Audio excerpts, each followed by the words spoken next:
The EP Podcast. Heard everywhere podcasts can be found, and always at the eppodcast.com.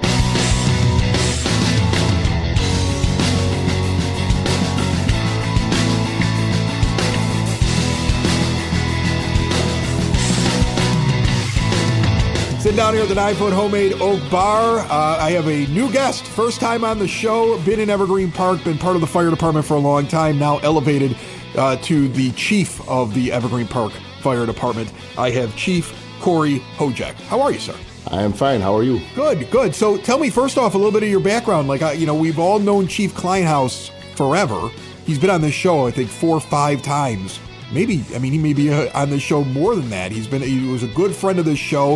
I think he kind of announced that he was retiring on this show. And so we miss him a lot. You've slid into this position now, and I would imagine you got a lot you want to talk about, but first tell people a little bit about you. How long have you been with EPFD? Well, this September, October will be 45 years. 45 years? Yes. With this fire department? With this fire department. Started in 1979 as an apprentice firefighter. Okay, so now some people I know work for the fire department, but they were also on other fire departments. Were you always with EPFD? Did you do anything else? I've been part-time, whatever. Well, I started as a volunteer. Okay. Just like Ronnie did. He was a few years older than me, but we all started as cadets. Okay, so you started as a cadet. This is where you were at. This is all you know. That's it. Evergreen Park. So you're probably really familiar with the streets then. I remember when I was a 911 dispatcher, like at first I only knew the old neighborhoods I used to grow up in when I had to give out a call. Then I knew the entire county of Cook after 10 years. So you probably know every nook and crevice in Evergreen. Pretty much so. Yeah. I grew up in 96 in Albany. Okay. When Ozinga still had their first plant there. Oh, okay. And we had the ditch that ran from the end. Albany was a dead end street. So it was called the ditch. It went from the end of Albany to 95th Street, and that's where we hung out at. We've got the new chief of the fire department on the show today. We've got another big, free, outdoor Evergreen Park event happening to kick off the month of March we're going to tell you about. We've got another new Evergreen Park business to feature. All of that here on the EP Podcast, brought to you by the First National Bank of Evergreen Park. Get over there and get that total access checking account. Free ATMs nationwide, $300 bonus with qualifying activities, mobile banking tools that are brand spanking new and award-winning customer service, no overdraft charges. Some people think old school is a bad thing. Not when it comes to banking. You want to walk into a place, be able to ask a question, and not have to have an appointment 3 weeks in advance. You make a mistake, you want your bank to say, you've been with us for a while, we're going to take care of that. You get that when you walk in the building at 95th and Pulaski, that iconic building. Our proud sponsors, the First National Bank of Evergreen Park, member FDIC. All right, so why fire? Why did you become a fireman? It's just, you like the sirens? Like I've had kids that were into it when they were little, but then they kind of grew out of it. You made it a career. Me and my 5 brothers were sort of born into it. So okay. My dad was the fire chief. He ended up retiring as a fire chief here. He had 47 years, and then he passed away in 98. Okay. After that, we were all introduced here as to keep us out of trouble. I guess he corralled us into the firehouses. So it doesn't mean that we weren't part of the degenerates of Evergreen Park. So, yeah, so that's how we started. And there's my oldest brother, Johnny. He retired as a chief from Oak Lawn. Okay. And then I had a brother in Bridgeview. He retired as an engineer. And my third oldest brother was Keith, or Hobie. His nickname was Hobie. He was with the fire department for a little while, and then he decided to go to the police, and he retired out of the police department as a deputy chief. And that's the interesting thing. You mentioned those other suburbs, and I think I brought it up here before with your former chief. The suburbs all kind of work together because you have one firehouse, and all of a sudden you're on a call. They will come over and move in and help you out. Right. And so whereas it sounds like, they were all in different departments, you really are all backing each other up on the south side, right? Oh, without doubt. Through Mavis, we got Mavis 21, and it's a box alarm system where when we need help, we call. Like we had that fire the other night, and we had people from Oak Lawn, Burbank, and Hometown coming in the house. Yeah, you did have a fire the other night. Yes. I don't want to forget. I got a younger brother. He's He's up north. He's in Oak Brook. Oh, okay. We didn't want to forget the little guy. No, the little guy. We didn't forget the younger brother. That's the right. best. But, so the one the other night, like, what can you tell me about it? Because, people buzz. I'm sure you see the Facebook pages, right? I see Everybody's got, like, exactly. this happened, I heard this happen, I heard this happen. You kind of know the basic story of it. Was it fire alarms or something happened in the kitchen or what? Actually, and we'll get into this in a little bit about the fire alarms. I ended up responding from home, and it came in as a fire. And usually when they say multiple calls, you usually got something. So I turned on to 94th and Kedzie, and I could see the header and the glow in the sky. So I knew we had, as we call them, as a good fire. Yeah, and no fire is good, but that's a good fire. Yeah, no, but the glow kind of tells you. Like we had my next door neighbor had a fire when I was maybe a teenager. Okay, and I remember that we woke up, it was his garage.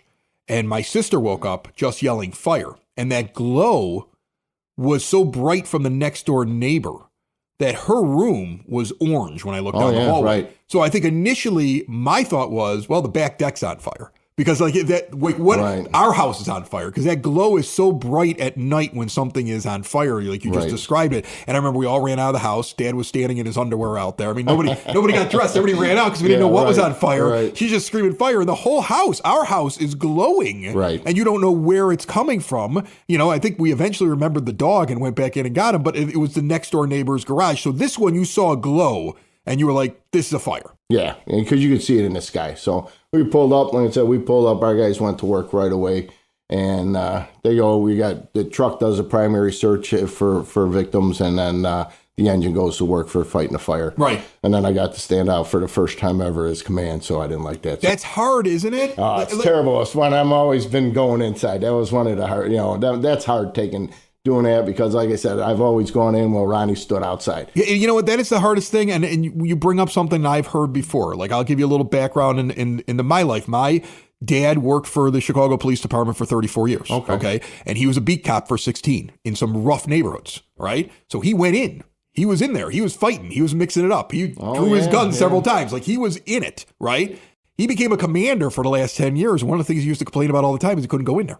Right. Like, I think when he made lieutenant one time, and he was the first guy in the scene and got into a scrape, and my mother yelled at him for an hour when he got home because he came home and he obviously had been in a fight, and she's like, "You're too high up to be in those. You're supposed to watch other people do that." But it's hard to get it out of your system, right, and you Chief? lead by example. Yeah, but it's hard to get out of your system. Like, you wanted to run in there the other night. It's real tough to get out of your system. But no, and then like I said, what happened with that was after the investigation, it came down to a space heater with a extension cord underneath the carpet. Right. So thank God nobody was home on the upper floors at the time, because when I pulled up, the family was removing the kids and everybody out from the lower floor. Space heaters, I would imagine, are a pretty big cause of fires. And you can't leave them unattended, and a lot of people do. So yeah, and unattended is like, you went to sleep. Well, it's one thing to go. They actually went and actually left the building. Oh, did they? Yeah, you gotta watch out for that with the space heaters. Okay, so now you're in there. You've been there before. You've watched how things are going. I'm sure you were up high enough up in the fire department to become the chief that you had already kind of seen things that the former chief had done, and you probably like a lot of things that were happening in there. But everybody who comes in has something that they want to bring back or introduce, or they have an idea, and they're like, now that I'm the big guy, I'd like to do this. Is there anything that you're doing? Well, we're looking at actually reinstating the apprentice program, the cadet program. Okay, so what is that? And that is when I started, I was 15 years old to the age of 18. And what you did was you came up to the firehouse. They had the program educated you how to become a fireman. Okay. And then you went on to EMT and then to paramedics, which I never did because I went full-time to the city of Chicago. But a lot of guys have started, and then from there, you branch out and you get a full-time job someplace else. Okay. So what we're looking to do is to start, and we're partnership with the high school, and and what we're looking to get out of that is, so when they're in, I want to say it's still not finalized, but like junior or senior year, probably senior year, they're going to get their EMTs in the high school. So they'll come out as an EMT. So when they come and they'll do their fire stuff through the high school kids. The high school will kids learn how to be an EMT. EMT and a firefighter in their junior, senior year. Okay. So when they'll come to the firehouse, and they'll do some of their internship there. And so then from there, by the time they get out, and that's one of the biggest problems we're having right now is time. There's not enough paramedics that are out there working. So they'll come out as a firefighter, certified firefighter, and they'll come out as a certified EMT. So then we can get them enrolled right into paramedic school, which is about 1.5 years now. Right. And then you got yourself new paramedics. Yes, you're getting a feeder thing. Yes, and that's what keeps our program going for the part-time program. That's how we all started, and it's worked real well. And then what will happen with that, then they will go on and get full-time jobs somewhere else with pensions and insurance and everything else. Right. But in the meantime, I got them working for the village, and we groomed them. And what's interesting there is we've heard in the last couple of months on this show from the high school that they're starting to do programs like that they're trying to find things that are not every kid goes on to, a college, and they may want to do something else. And they've been instituting these types of programs, and this makes perfect sense. It falls right into what they've been working on to have Evergreen Park Fire Department do that. That's a great idea. Yeah. So what else you got? You got a couple other things that you're working on. We're going to partnership with the state fire marshals, and it is what is it? It's the Camp I Am Me.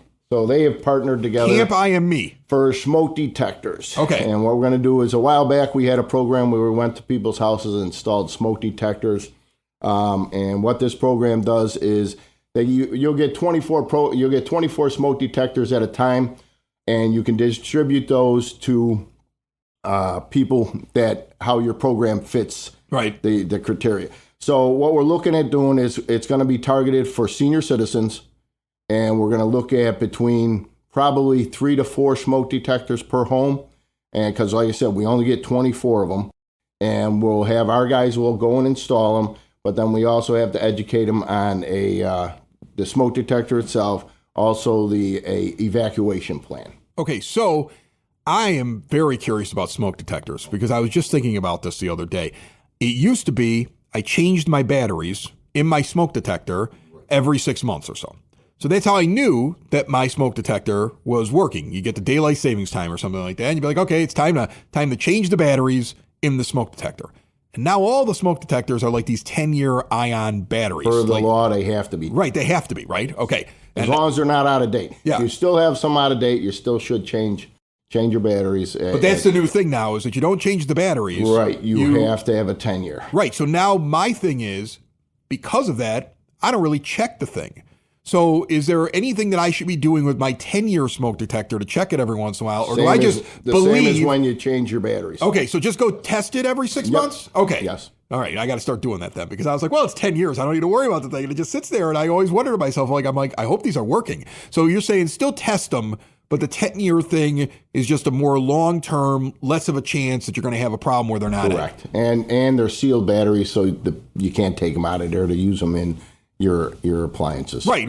All of a sudden, my miniature mouse here on my laptop runs out of battery, and I go pull it out of the smoke detector. That'd be a big mistake. And that happens. And that's like that fire. You have to have them per the law. And unfortunately, that house the other night had none. Didn't have any of them. No, that's crazy. Not one. So, how many would you have in a house? Like, to me, look, I'm not an expert, right? And I don't know what the law is, and who knows, you may walk around my house and be like, Chris, you're not up to code. But I think I've done a good job, because what I've said is, okay, wherever anybody might sleep, there should be one nearby there. So that's where I have within 15 feet of every bedroom. So I have that.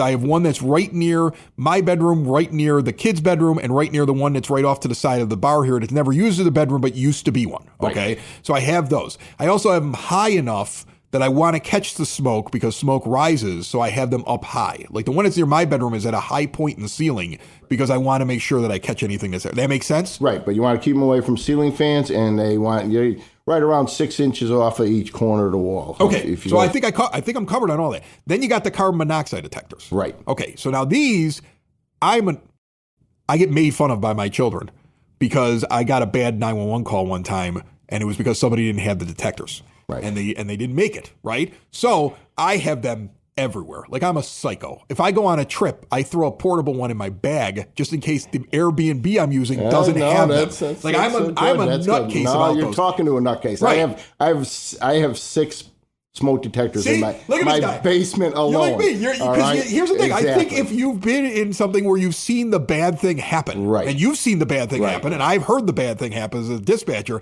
I'm like, okay, we need these things here. So I have them in different places of the house. I probably have overkill on the carbon monoxide detector. I think I have 3 of them in the house. You right never now. have overkill. Okay. So I even went as far as I put, because I had a bedroom in the basement, and I put a wall sprinkler in there, in the furnace room and in my laundry room. Right. So I came off the domestic water line, and I actually I have one sprinkler head. Will it do anything? I don't know. Maybe it'll help until the fire department gets there, because I got engine 92 from Mount Greenwood coming. So will it help? Maybe, maybe not. So at least it's something. I'm telling you, if you're in public safety, you become kind of a psycho. Yeah. Like you and I. That's funny that we both connected on that so quickly. Anything else that you're working on that you want to talk about today? No, that's it, boy. That's it? Yeah, we covered it all? I'll come back another You're day. a psycho. I'm a psycho. We got too many detectors that are all over the place. How are you adjusting to it? I mean, I would imagine. It's good. You know, I've been the assistant chief since 2008, because we made it part-time back then, because we really didn't have anybody that was, in that position that wanted to take it at that time. I was still with the city of Chicago, and I wasn't leaving. I retired out of there after 34 years with the city of Chicago on the south side as a fireman. So, and then just before Mayor Sexton retired, I approached him. I asked him about making it a full-time position again. Okay. And which needed to be, because I was always chasing my tail. So it needed to be a full-time position.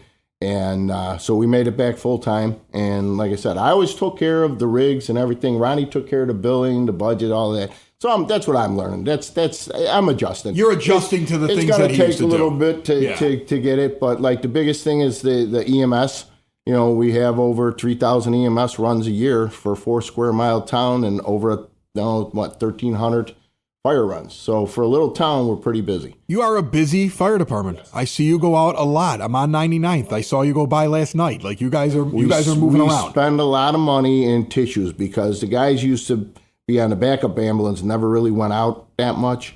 Well, now they're going out just about twice a day, 3 times a day, and there's some crying going. But no, it's good. It's good. That's awesome. I tell you what, for Evergreen Park, we have probably the best talented firemen and firefighters in probably the country. I'd put them up against anybody. This is why it's kind of fun to watch a guy come in who's been part of the department and gets to be in charge now, right? Because you know everybody, you understand how it all works. You're proud of the department, and you're like, we could just keep doing the good things, and we can make a little tweak here and there and do a couple of extra things. It's very exciting, and congratulations. Well, thank you very much. I appreciate it. Well, thanks for having me down to your basement. Of course. Where's the Cubs stuff? None of that, buddy. None of that. Very good. Building relationships, supporting the community, and service. These are the things that Country Financial stands for. They're more than just an office you may pass by as you drive through Evergreen Park. They're neighbors who lend a helping hand and support the fabric of your community, including charitable organizations, sports, financial education, and civic organizations. And since Country is already your neighbor, they want to get together and chat. Call your local Country Financial representative, Mike Thauer, today at 708-425-1559 to talk about the things that are important to you and how he can help you protect them.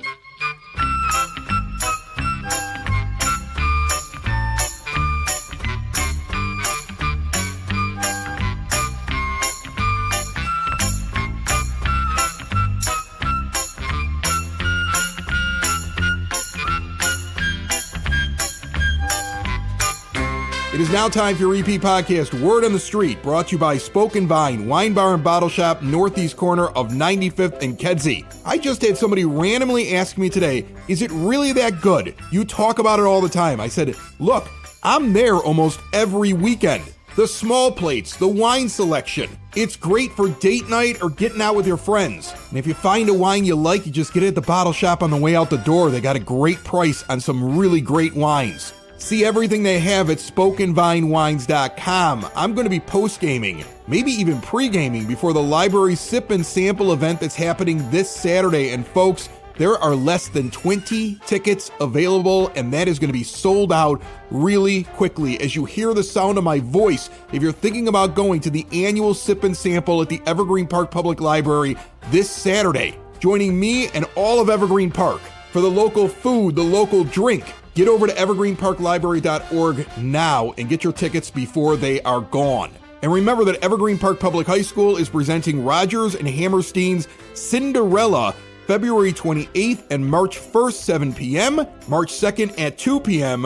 You can get pictures with the cast, and tickets are online at epchsbands.org. Plus, the summer theater camp registration is open yet again. Grades 4 through 12, they'll be doing Beetlejuice Jr. this year. That same website, epchsbands.org, for registration information and to reserve your spot today. Sitting down here at the 9-foot homemade oak bar, a return trip for our guest. We're going to give him a few moments to promote a big event going on over at the Capuano Ice Rink. Mike Ugalet is here. How are you, buddy? Doing very well, Chris. Thanks for having me back. You don't have your partner in crime. No, the Moose is not here. Normally the both of you guys come in here to talk. He is suffering from an illness tonight. It's the same thing that's getting everybody. This thing took down a moose, guys. It's for real. It was in my house. And right now, I'll tell you, I'm surprised I didn't get it that badly. I was down for like maybe 24 hours or so.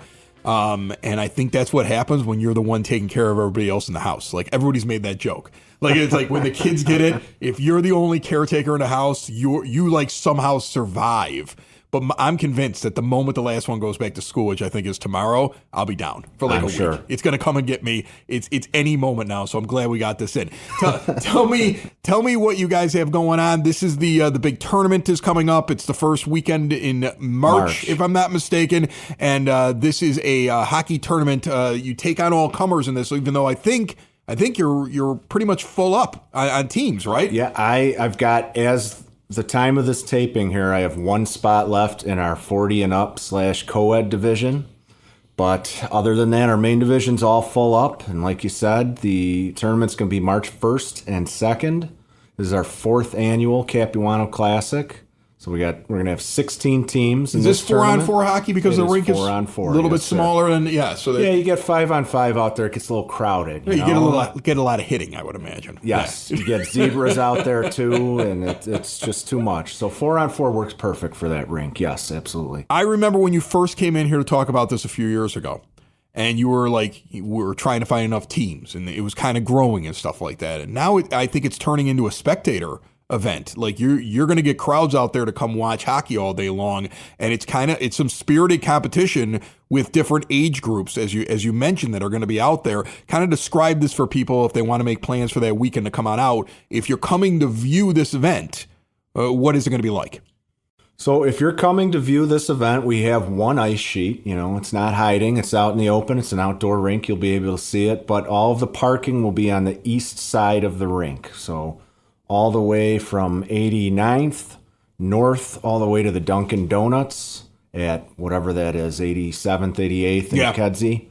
That parking lot continues all the way down. If you cannot find a spot, which it did fill up last year. See, this is how big this gets. I don't think everybody in Evergreen knows how big this tournament is, because if it was just the teams playing each other, you wouldn't have that big of a crowd. You get people that come out. Are they tailgating? Like, what is this going to be like? Yeah, so there's fans tailgating. They got the tailgate up on their truck, and they're, got the chairs and everything around. People set up a fire for themselves to stay warm. So they'll go watch a few games, come back, get something to eat, watch a few more. Yeah.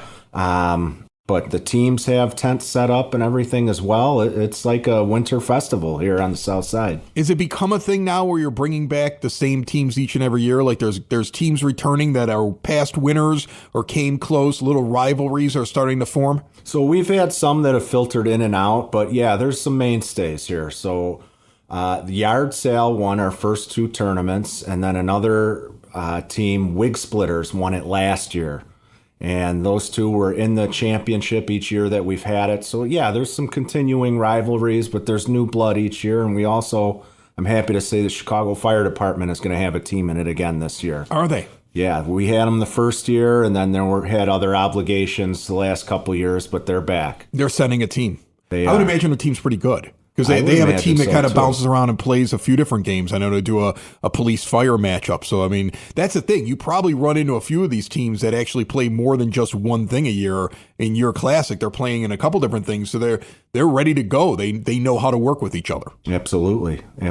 So they're going and playing tournaments, and some of them are in leagues, maybe at Johnny's, or they have different teams here or there.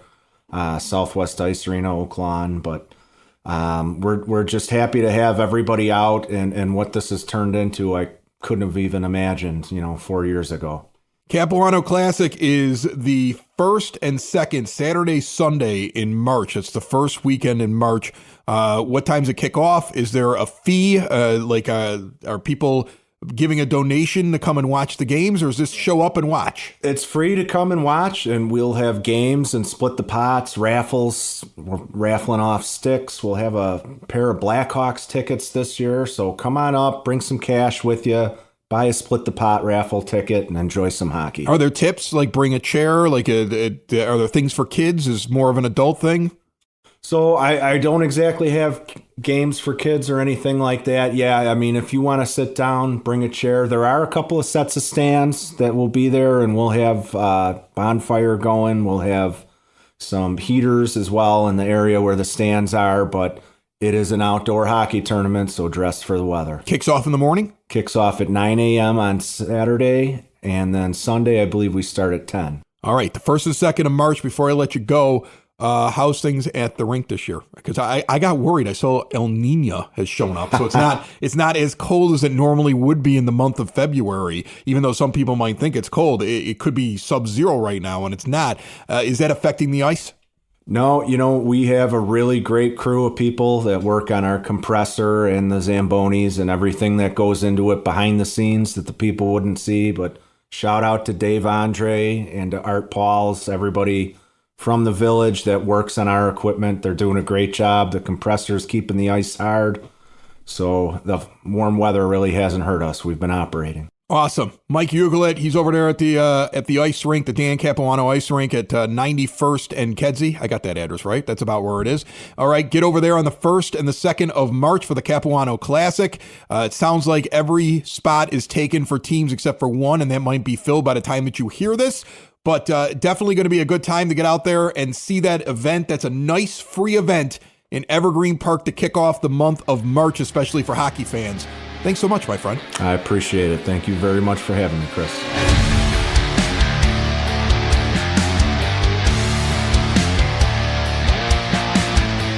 Sitting down here at the 9-foot Homemade Oak Bar, we're going to talk with a local Evergreen Park businessman who does something very unique, very interesting. It caught my eye when I noticed this because I have a young son, 16 years old, who just tried to build his first computer, and they can look up as much as they want to online, Kelvin Halleman, but it is a difficult thing to do. How are you? I'm great. How are you doing? You live here in the EP. You run a business that builds PCs, but also like you consult when somebody is building one. Like if he would have come to you and said, I'm doing this on my own, you'd have been like, okay, that's cute, but you're going to run into problems. You need a little bit of my help. What do you do? Yeah, so I build them. That could be somebody comes in with all the parts themselves and I just put it together, or it can be they want a PC, they want something for work, they want something to stream, and I just put it all together. I let them know what it is they're getting, and then I build it. Or yeah, like you said, it can just be they built it and it's not powering on, so let's figure out how to get it to work. So like I have a bunch of different things. Typically, I kind of stay away from repairs. Okay. But for the most part, I do upgrades, if that makes sense. No, that makes a lot of sense because repairing something, you're running diagnostics and you don't know what you're dealing with and things could be falling apart. Like the original computer for this studio, when it went haywire and I brought it someplace, when they finally discovered what was wrong with it, it was because a battery was leaking and it was melting through the computer.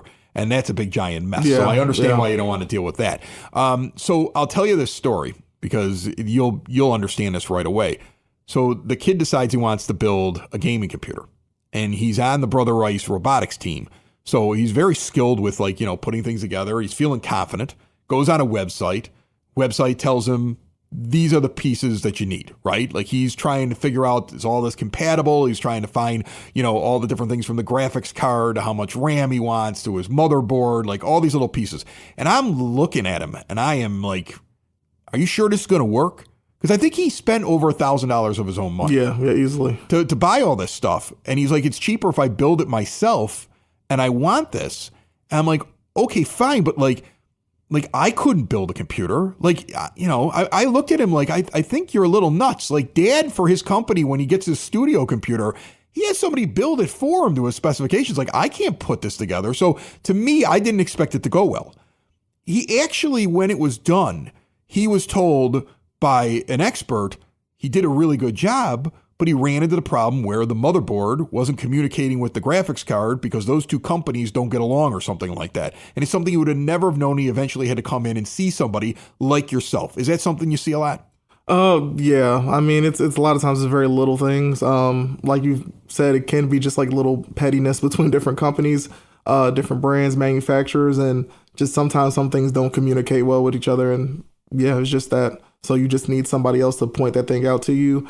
Sometimes it just might be as much as an update, or sometimes it's like, yeah, these just two things, they won't work together. Is that the number one reason that people are building computers? It feels like him and his friends and a lot of other people out there, like they like the idea of building something where they can take a very popular game and what they do is they mod the game out. Like they want to change things in it. They want to do their own design of the game. They want to set it up so they can play with their friends. They want to play it like a quicker speed. I mean, the amount of money, like he basically for Christmas was like, don't give me any presents, just give me cash to like every relative because he wanted to build this computer.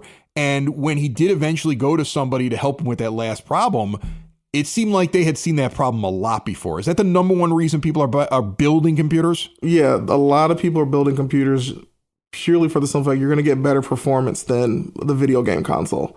There's way more you can do on certain games on the computer than you could dream of doing on a console. The computers tend to last longer. So, I mean, you can get a good 10, 15 years out of your computer versus, this console that's going to come out every 5-10 years in different iterations.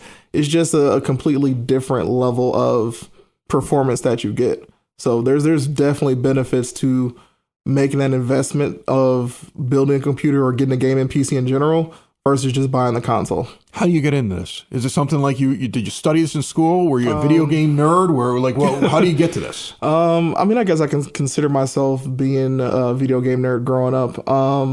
I really got into it based on, I had an uncle. He was actually a police officer, but his kind of side gig, he was doing computer work. So he would play computer games and I would want to play it. I was just a kid and he got me a computer. It wasn't as good as his, but, I got to tinkering, changing parts around and things like that. Eventually I grew up. I was fixing Xboxes. I was working on iPhones. And then... See, you're like my kid, man. He'll break something open. Like something's not working. It'll be like, here, I'm just going to take it apart. I'm like, what are you doing? Some people see the world that way where they're like, okay, I'm not afraid to open this and start moving some wires around or fixing something in there. And to me, I know the moment I start doing that, it'll never work again. Yeah. It's just a comfort thing. It's a curiosity thing though, right? Yeah, curiosity, comfort.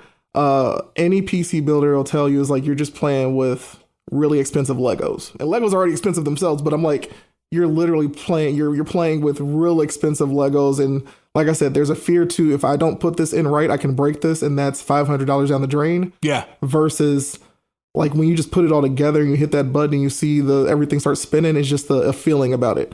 I don't even play games anymore. I just enjoy building computers at this point and seeing other people play their games at the highest specs and whatnot. That's what brings me a lot of joy nowadays. That's awesome. So if somebody wants to have something built, like from my own experience, when we redid this studio a little while back, I went to a place and they basically customized what I wanted. I was like, look, I'm using like these mic setups that are the same things you get at WGN. Like I want the ability to have really quick processing. Like that's where, when I built the studio, the first thing I did was I went for a high powered gaming computer because I didn't want any distortion on the mics. Mm-hmm. And I will get people in Chicago radio who do podcasts who will say, why does yours sound better than mine? Yeah. And I always say, it's the processing power of the computer. I'm using a gaming computer, like a high-end gaming computer, and the thing that's underneath now, I mean, we got a whole rack underneath this bar now, okay? That thing down there is built to be able to allow me to do as much as I want to, put as many mics on as I want to,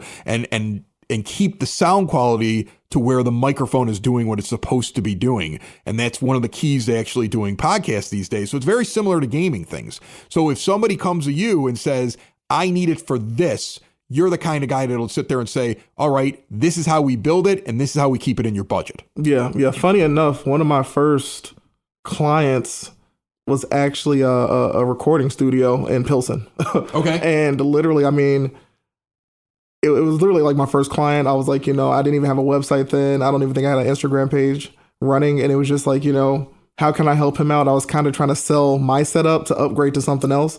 And that's what it really was. It was, me learning, just asking the questions like, what do you need and what's it for? And then doing the research. He was doing things with plugins and things like that. And I'm just like, okay, is that something that really runs on the CPU more? Or is there something that we need a graphics card for? In a similar situation like you just said, it was like, basically this gaming PC is able to run your stuff super smooth. It was the same situation with him where it was like, he has this high-end CPU that's doing all this processing. The graphics card is there to help with it a bit, but it's high end. And I notice a lot of my business clients, when I upgrade their stuff, it's like they're coming from computers that cost like maybe 200, 300 some bucks that somebody probably sold them for triple the price of what they're really worth. Right. And then when I have them set up, I'm guaranteeing them like, you're going to be good for another 10, 15 years. I think people think custom. I think people think custom and they go, it's more expensive. But in the end, when you're customizing something like what you're doing, you're actually getting more bang for your buck. Yeah, but absolutely. you better be serious about what you're doing because there is a price for it. But in the long term, you're getting far more bang for your buck. So once again, you're out of Evergreen Park, and you're brand new here. I mean, this isn't like how long have you been doing this for? So I've been building computers. I want to say it's been like a good 4 years now. Okay. But living in Evergreen Park has been about a year and a half. Okay. Super familiar with Evergreen Park, but been living here a year and a half. And if somebody wants to reach out to you, it's not brick and mortar as much as it's online, the initial thing to reach out, or a phone number. How do they reach out to you? 312-543-1977. Oh, 1977. That's a good year. I was born in 1977. That's solid. And then you have a website, Halliman PC, HALLIMAN PC.com, that they can go to as well and see all the things that you do. And look, man, I started in my basement in Evergreen Park. That's why it was kind of fun to reach out to you, because not everybody starts at 95th and Kedzie, like with a big giant building. Yeah. They start the way that you're starting. They start the way that I start. And but you're still an Evergreen Park business, and you still have something that's very unique here in this area. And there is a need. People are always looking for these kind of things. If I would have met you a month ago, it would have been you that I would have sent Dominic to when we had that problem with the computer. And so the next time he runs into something, I got your card. Yeah, for sure. It's the EP Podcast, all things Evergreen Park. It's the EP Podcast, Evergreen Park.